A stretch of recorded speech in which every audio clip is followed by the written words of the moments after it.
রব্বুল আলামিন পবিত্র কোরআনে বলেন, লিল্লাহি মুলকুস সামাওয়াতি ওয়াল আরদ, আসমান এবং জমিনের সমস্ত রাজত্ব হলো একমাত্র আল্লাহ তাআলার জন্য। সুবহানাল্লাহ।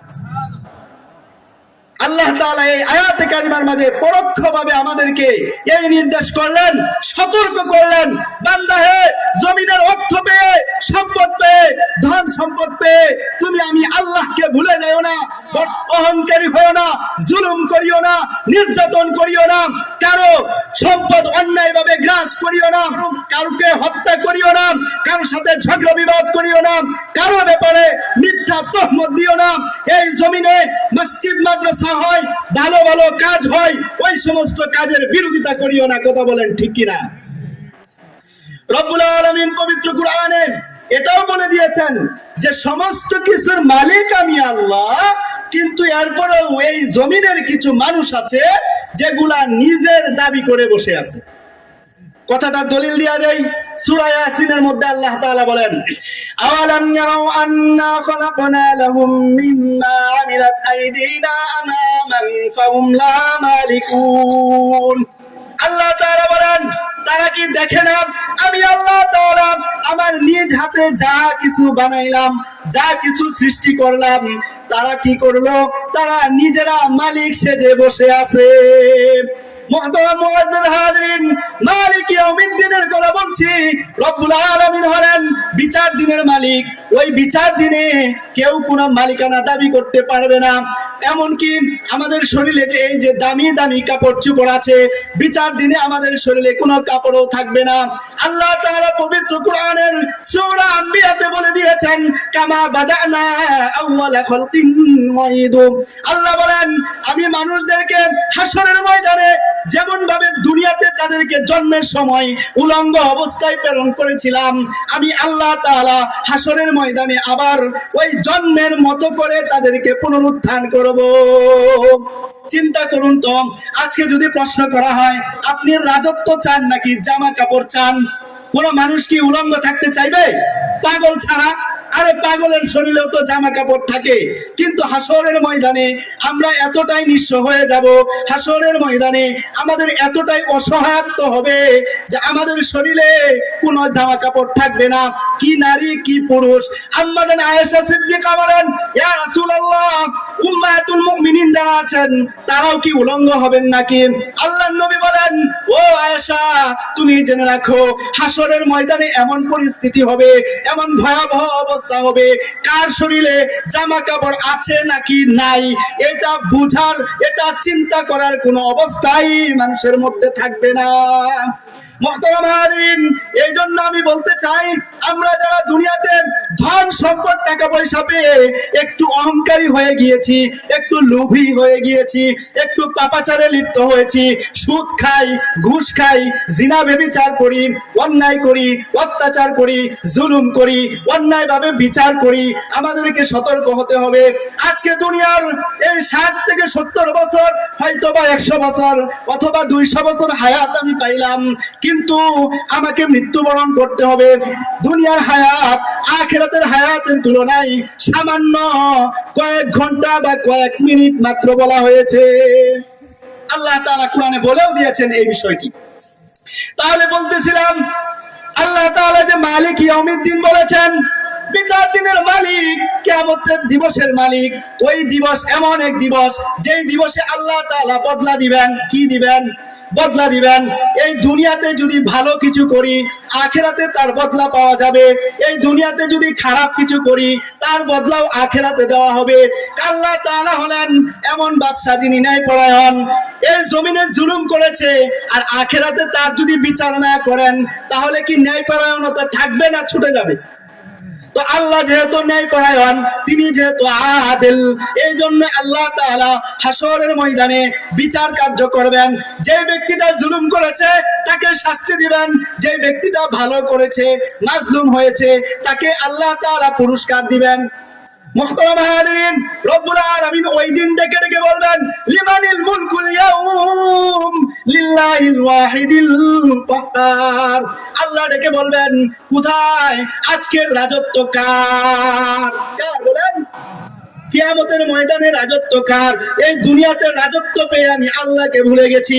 পৃথিবীর ইতিহাসে নমরুদের ইতিহাস আছে, কারুনের ইতিহাস আছে, ফেরাউনের ইতিহাস আছে, এমন ভাবে বড় বড় জালিমের ইতিহাস আছে যারা কিনা রাজত্ব পেয়ে এই মুক্তিয়াত পাওয়ার পরে, ক্ষমতা পাওয়ার পরে আল্লাহকে ভুলে যায়, আল্লাহর কোরআনের বিরুদ্ধাচরণ করে, উলামায়ে কেরামের বিরুদ্ধাচরণ করে, মসজিদ মাদ্রাসার বিরুদ্ধাচরণ করে, ইসলামী সম্মেলনের বিরুদ্ধাচরণ করে। এমনই ভাবে কত মানুষ, কত জালিম যারা কিনা আল্লাহর শক্ত হাতে ধরা খেয়েছে। কথা বলেন ঠিক কিনা? মুহতারাম হাজিরিন, আল্লাহ বলেন লিমানিল মুলকুল ইয়াউম লিল্লাহিল ওয়াহিদিল কাহ্হার। আজকের রাজত্ব পরাক্রমশালী আল্লাহ তাআলার জন্য। কে আছো আজকে বাহাদুরি করবা? কে আছো আজকে আমার সাথে লাগতে আসবা? না না না, কারো কোনো ক্ষমতা নাই, কারো কোনো সুযোগ নাই। বরং হাদিসের মধ্যে আসছে আল্লাহ তাআলা অনুমতি দেওয়া ব্যতীত কোনো মানুষের ক্ষমতা নাই এক চুল পরিমাণ তার জায়গা থেকে লড়বে। তাহলে হাসরের ময়দানের এই ভয়াবহ অবস্থা, সময় আমার সংক্ষেপ, বেশি সময় নাই যে ভয়াবহ অবস্থার বর্ণনা দেওয়ার সুযোগ এখন নাই। আল্লাহ তৌফিক দিলে পরে বলবো ইনশাআল্লাহ। মুহতারাম হাজিরিন, যে কথা বলা উদ্দেশ্য যে আজকে আমরা দুনিয়াতে ধন সম্পদ, টাকা পয়সা সব কিছু পাইলাম, আল্লাহ আমার উপরে হজ ফরজ করলো, আমি হজ করলাম না। আল্লাহ আমার উপর যাকাত ফরজ করলো, আমি যাকাত দিলাম না। মাহে রমজানে রোজা ফরজ করলো, আমি ধনাত্মবান ব্যক্তি, আমি বললাম রোজা রাখা তো গরিবের কাজ, আমি রোজা রাখলাম না। আল্লাহ আমার উপরে 5 ওয়াক্ত নামাজ ফরজ করলো, আমি 5 ওয়াক্ত নামাজ পড়লাম না। উলামায়ে কেরাম দ্বীনের পথে ডাকলো, এমন ভাবে ভালো ভালো কাজের মধ্যে আপনাকে অংশগ্রহণ করার জন্য আহ্বান করলো, আপনি ভালো কাজে অংশগ্রহণ করলেন না, অথচ নিজেকে মনে করেছেন কিছু হয়ে গেছেন। আরে আপনি কি হয়েছেন? আপনার চাইতে বড় বড় ছিল সেই ফেরাউন, কারুন, নমরুদ, হামান, সাদ্দাত। কথা বলেন ঠিক কিনা? মুহতারাম মুআজ্জাজ হাজিরিন, এই ধরাকে যদি সরা জ্ঞান মনে করি আর আল্লাহকে যদি ভুলে যাই, তাহলে আমার পরিণতি শুভ হবে না, বরং ভয়াবহ অবস্থা হবে। রব্বুল আলামিন যদি দয়া করে মায়া করে ছেড়ে দেন, রব্বুল আলামিন যদি দয়া করে মায়া করে আমাকে আপনাকে নাজাত দিয়ে দেন, মাফ করে দেন, তাহলেই কেবলমাত্র মাফ আর মুক্তি হতে পারে। এছাড়া কোনো মানুষ আল্লাহর কাছে এই দুনিয়ার নাজ নিয়ামতের হিসাব দিয়ে সে পার পাবে না। আল্লাহর নবী বলেন যে শুনো, আল্লাহর কাছে যদি হিসাব দেওয়ার জন্য দাঁড়াইতে হয়, তাহলে হিসাব দিয়ে মুক্তি পাবে এমন কোনো ক্ষমতা কারো নাই। এই জন্য সদা সর্বদা রব্বুল আলামিনের রহমতের ভিখারি হতে হবে, আল্লাহর কাছে সদা সর্বদা ক্রন্দনরত হয়ে দোয়া করতে হবে, আল্লাহ তাআলার কাছে সদা সর্বদা তওবা ইস্তেগফার করতে হবে, আখিরাতের কথা স্মরণ করতে হবে। এক মহিলা সাহাবী, যিনি একটি আপনার একবার পাপ করে ফেলেছে, মহাপাপ, ব্যভিচার করেছে, ব্যভিচার করে জিনা করে সে আল্লাহর নবীর দরবারে এসে বলে, ইয়া রাসূলুল্লাহ, আমি ভুল করে ফেলেছি, আমার এখন আখিরাতের ভয় এসেছে, আপনি আমাকে কি করুন, শাস্তি দিন। আপনারা জানেন কুরআনে শাস্তি আছে। তো আল্লাহর নবী তার দিকে না তাকিয়ে অন্য দিকে তাকালেন। যেহেতু ভরা মজলিস, নবীজি এটা ইগনোর করার চেষ্টা করলেন। ওই মহিলা আবার ঘুরে সামনে গিয়ে দাঁড়ালো, নবীজি আবার ঘুরে গেলেন, মহিলা আবার বলল, তিনি আবার ঘুরে গেলেন। এমন ভাবে 3-4 বার হওয়ার পরে নবীজি বললেন যে তুমি তো, তোমার এই বিচার তো কেউ দেয় নাই, তুমি তো নিজ থেকে শাস্তি নিতে আসছো, কারণ কি? তখন সে বলল, ইয়া রাসূলুল্লাহ, আমি জানি আমাকে পাথর নিক্ষেপ করে হত্যা করা হবে, কিন্তু এই দুনিয়ার এই শাস্তিটুকু আখিরাতের শাস্তির তুলনায় কিছুই নয়, এই জন্য আপনি আমাকে বিচার করে আখিরাতের আযাব থেকে রক্ষা করুন। তো মহিলা যেহেতু গর্ভবতী হয়েছিল, আল্লাহর নবী বলেন, ঠিক আছে, তুমি যেহেতু চাচ্ছ আমি, তাহলে আর কিছু করার নাই। নবীজি বললেন, ঠিক আছে, তুমি তাহলে কি করো, যে এই সন্তান প্রসব হলে পরে আমার কাছে আসবে, যখন সন্তান বড় হবে, তোমার বুকের দুধ ছাড়া আর অন্য কিছু খেতে পারে, তখন আসবে।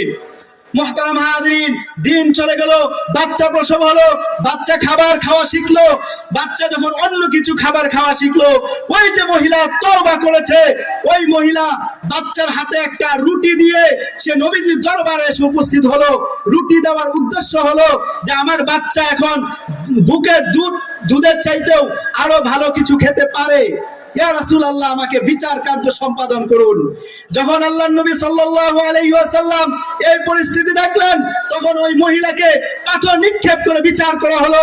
বিচার করার পরে ওই মহিলাকে আল্লাহর নবী সাল্লাল্লাহু আলাইহি ওয়াসাল্লাম জানাজা পড়ানোর জন্য সামনে অগ্রসর হলেন।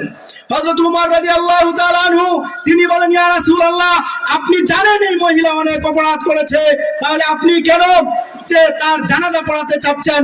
আল্লাহর নবী তখন যেই কথা বলেছেন, এটা আমাদের জন্য বড় শিক্ষা। আল্লাহর নবী বলেন, ও উমর, তুমি জেনে রাখো এই মহিলা এমন তওবা করেছে, যেই তওবার যদি 10 ভাগ করে তার একটি ভাগ যদি মদিনায় ছড়ায় দেওয়া হয়, তাহলে মদিনার সমস্ত মানুষকে আল্লাহ তাআলা মাফ করে দিবেন। সুবহানাল্লাহ। তাহলে অপরাধ আমার যত বড় হোক, আমার তওবাটাও তত বড় হওয়া চাই। আমি যদি কোনোদিন নামাজ পড়ি নাই, আজকে থেকে নিয়ত করি আমি নামাজ পড়বো। আমি নাফরমানি করেছি, জিনা করেছি, সুদ খেয়েছি, আজকে থেকে তওবা করি, তওবার মতো করে তওবা করি। ইনশাআল্লাহুল আজিজ আল্লাহ তাআলা আমাকে আপনাকে ক্ষমা করবেন, আখিরাতে সুসংবাদ দিবেন ইনশাআল্লাহ। আল্লাহ তাআলা কবুল করুন। ওয়া আখির দাওয়ানা আলহামদুলিল্লাহি রাব্বিল আলামিন। আসসালামু আলাইকুম ওয়া রাহমাতুল্লাহি ওয়া বারাকাতুহু।